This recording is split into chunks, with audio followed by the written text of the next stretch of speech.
міне Балқашқа жақындап қалдық. Балқашында қар ұрып тұр ғой, қар. Кешетінде Алматыда жауды. Бүгін Балқашта. Март қайда? Март тығылып қалды ау дейміз. Рейс отталып кетті ма? Қар деген ұрып тұр ғой.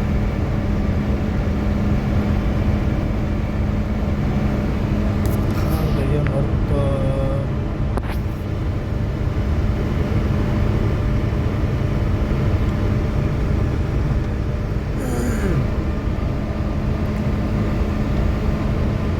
Шынды қар жауып жатыр.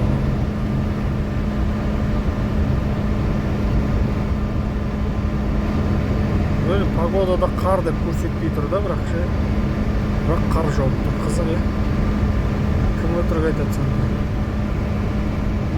Погода өтірік пе сонда?